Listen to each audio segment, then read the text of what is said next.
Hey there, Dengar Stu here. In today's video I'm going to do some preliminary work towards putting this Evinrude 150 back together.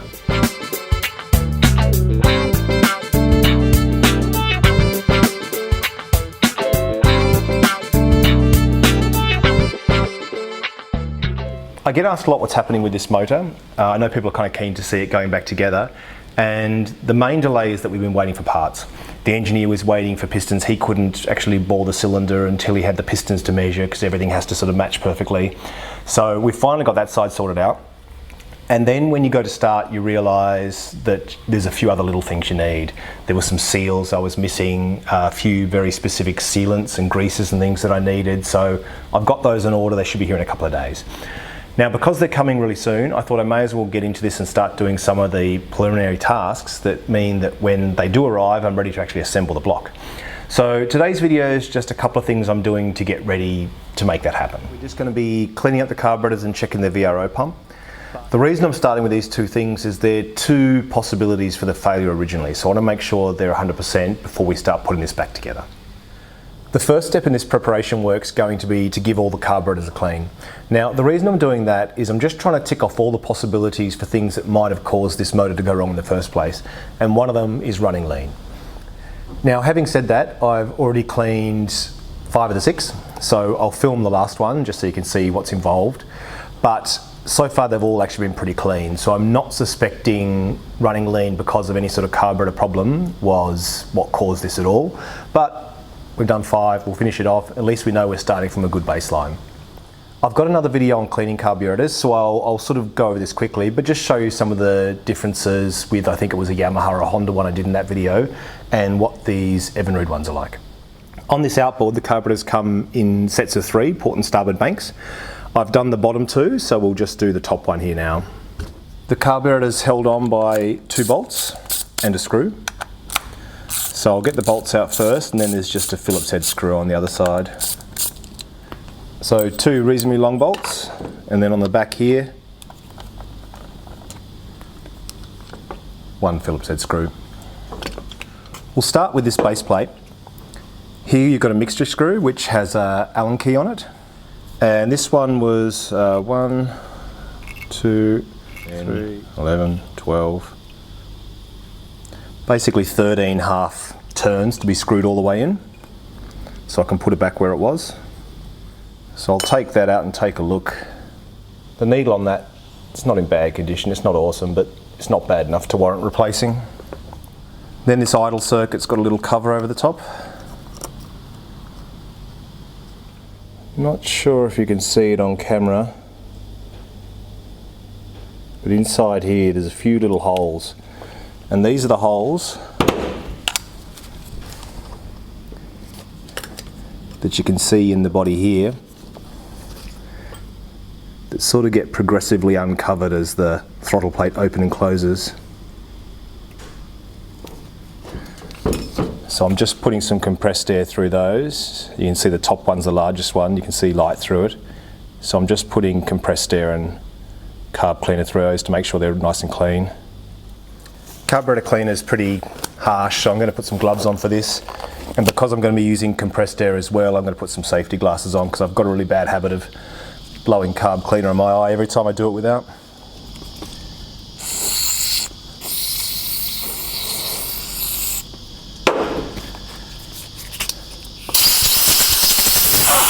Once that's done, I'm just going to put this straight back together. I'll just turn this mixture screw till it's lightly seated, and then just come back out those 13 half turns. 13 turns is actually quite a lot for what I'm used to with sort of Yamaha and Honda mixture screws, so I'm going to do a little bit of homework and just see if that is about right. I have noticed that it's been pretty consistent across the carburetors, so I'm presuming it is. On the carburetor itself, there's a little jet here on the front that presumably just meters air. So I've been giving these a blowout.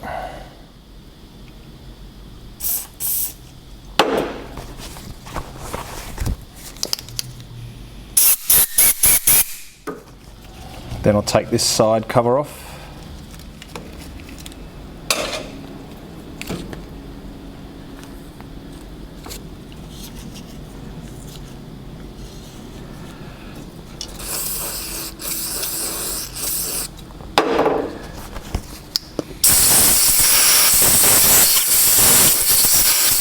So there's one thing I really like about these carburetors, and that's if you take the drain plug out, you can actually take the main jet out through that plug, which I actually think is pretty cool. It's normally the idle jets that get blocked up because they're smaller and take smaller particles to block them, but I do like the fact that the main jet's so easily accessible without actually taking the carburetor apart.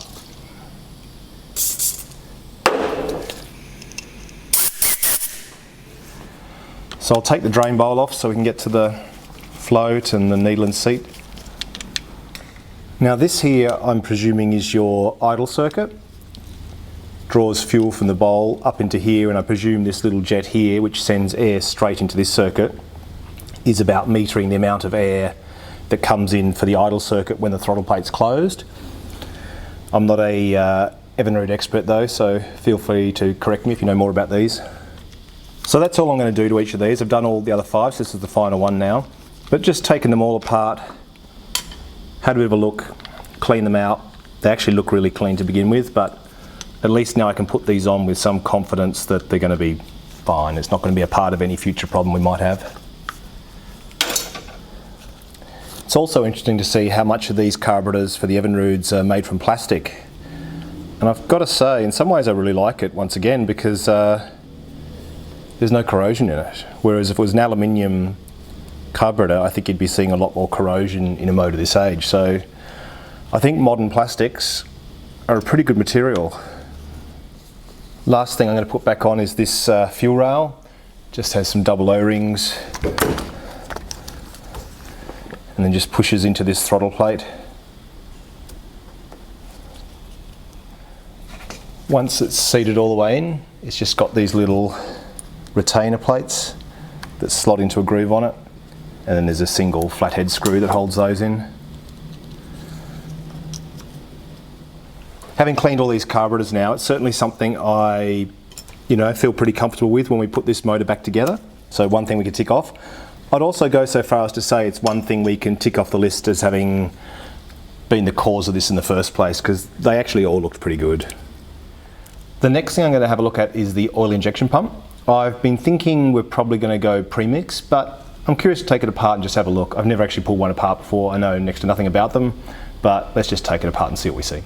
This octopus looking thing is the VRO pump, the fuel pump, and I believe some sort of enrichment system from the outboard. So I'm going to take the VRO pump off, separate it, and then we'll take it apart and just check the diaphragm and a few things like that.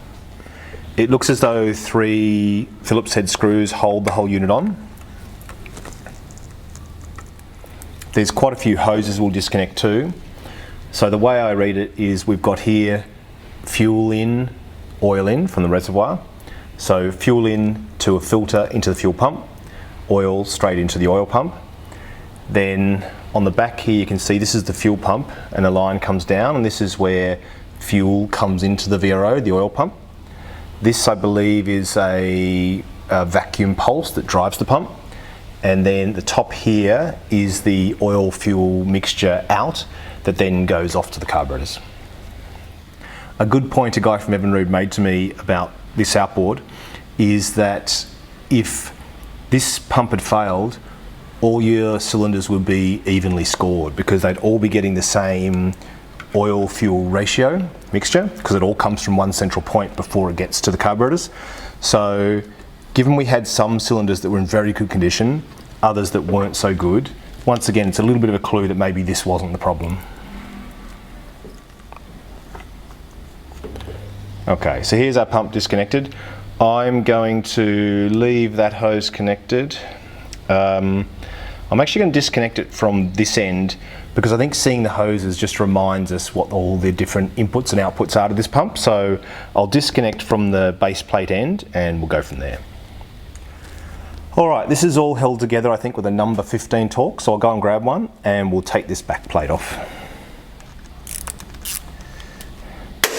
I had a look in the service manual and there's a spring under here which I believe sort of pushes back on the diaphragm. So I'm just going to get the bulk of these screws out and then we'll just hold a bit of pressure on this backing plate while we undo the last ones so it all doesn't go flying everywhere.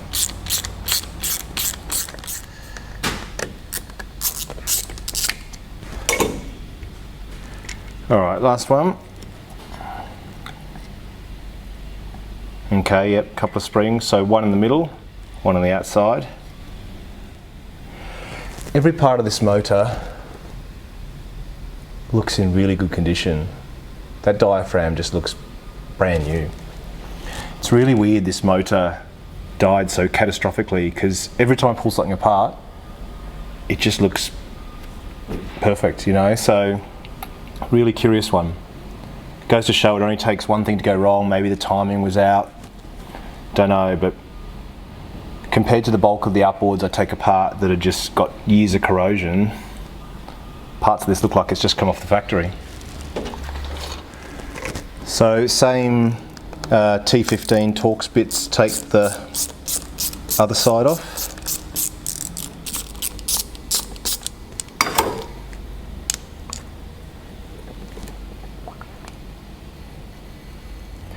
So this section here is what they call the inlet housing.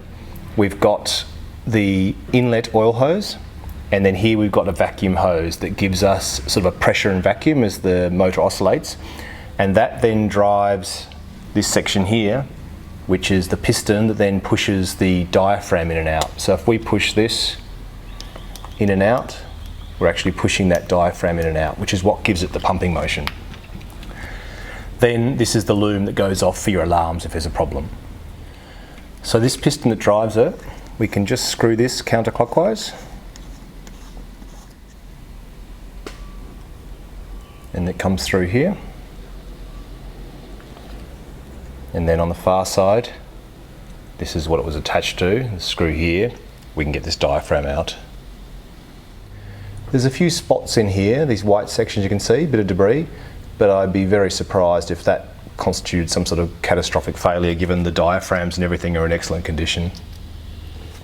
I'm going to pop this back together now. This is the section with the internal thread that went on the front side where the piston that drives the pump goes. Then this side actually has a little O-ring that goes in here. And then this drops on and we turn this clockwise to wind it up. Once this gets tight, the other side just sort of starts to rotate, so you know when it's seated. Now, the service manual says that whenever you reinstall this, you should replace this seal, this little O-ring here. So I'm going to do that. It's a little bit of a drag in that I don't have one, but I think it's going to take us enough time to put the rest of it together that by the time I order this, it'll arrive long before we're ready to go anyway. Although I will order the seal on the piston for this side, I'll put the back housing back on now. So it's really a case of just dropping the spring on. It's reasonably obvious which way it goes because it's got this sort of protrusion here that matches on both halves. So I'll just put a bit of pressure on and then drop these little Torx screws back in. So I'll take this little piston up to Evinrude and show it to them and see what they say. They may say, look, it's fine, you know, don't worry about it. Or they might say, yep, let's order it. But in the meantime, I'll pop all this in some sort of Ziploc bag just to stop dirt or any debris getting into it because I want to keep this really clean, just to make sure there's no problem with that oil flow at all. So I think once again, a bit like the carburetors, I can't see any obvious fault with this.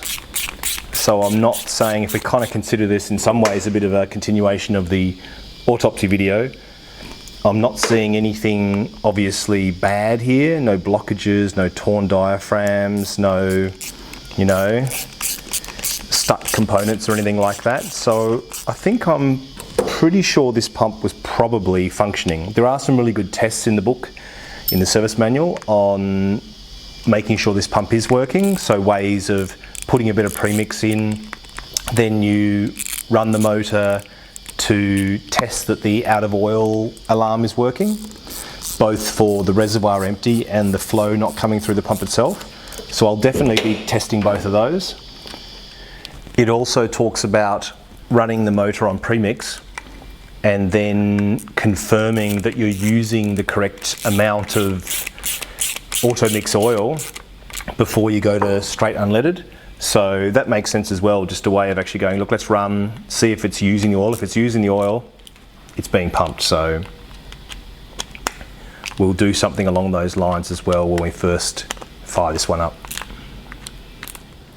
So thanks for watching. I know this wasn't really an instructional video, but I know people are also really keen to see what's happening with this motor. So I just wanted to give you a bit of an update and show you the types of things we are doing in preparation for putting this back together. Next time we work on this one, we will be putting the pistons back together, putting them in the block, putting the crankcase in, pretty much reassembling the main block, and then we'll get the boat itself back in the workshop, put the power head on the motor, and just start putting all those ancillary things back on.